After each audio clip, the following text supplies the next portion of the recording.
ప్రతివాడు లోపల లోపల మాట్లాడతాడు, బయట మాట్లాడరు అని. ఉమ్. మీరు కూడా సినిమా తీసేంత వరకైనా మళ్ళీ బయటకు వచ్చినాక మీరు కూడా మీ ఒరిజినల్ మాట్లాడతారా? లేదండి, ఆ. ఇలాగే ఉంటది. ఈ సినిమాలో ఏదైతే సినిమా చూపించానో అదే నా ఒరిజినల్. అంతేనా మీరు? అంతే, అదే ఒరిజినాలిటీ సార్. రవి గారు, అంటే సెన్సార్ ఇప్పుడు ప్రాబ్లం ఉండదు. మీరు సెన్సార్కి వెళ్తారు కదా, ఆ. అప్పుడు వాళ్ళు టైటిల్ అబ్జెక్ట్ చేస్తారు, ఆ తర్వాత మీకు ప్రాబ్లం స్టార్ట్ అవుతుంది. డెఫినెట్లీ సినిమా చూసిన తర్వాత వాళ్ళు కూడా అప్రిషియేట్ చేస్తారని ముందు కూడా అందరు అలాగే అనుకున్నారండి. 3 రోజుల ముందు మార్చారు టైటిల్. అలా మార్చడం ఏమి ఉండదండి, వాళ్ళు కూడా అప్రిషియేట్ చేస్తారు.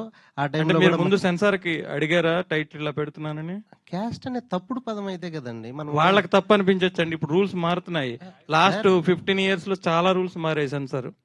సార్, చాలా రూల్స్ మారుండొచ్చు, ఏమైనా ఉండొచ్చు. మనం పెట్టిన పదం ఏదైతే ఉందో, ఓటు ఏదైతే ఉందో, అది బ్యాడా గుడ్డా అనే 2 సెక్టార్లోనే చూస్తాం. వానర అనేది చాలా మంచి పదం అండి. యాక్చువల్ గా వానర అనేది అవును. హనుమంతుడు, అది కూడా మార్చారు. చాయ్ వాల్ అనేది చాలా మంచి పదం, మార్చారు. ఇలా మారుస్తున్నారు కదా, అందుకే ఇందాక అడిగింది. లేదు, సినిమా చూసిన తర్వాత వాళ్ళే మళ్ళీ మీరు చెప్తారు. సినిమా అంటారు, వాళ్ళకి సెన్సార్ ఇప్పుడు చాలా రూల్స్ మారాయంటే మీరు సినిమా చూసిన తర్వాత అంటారు.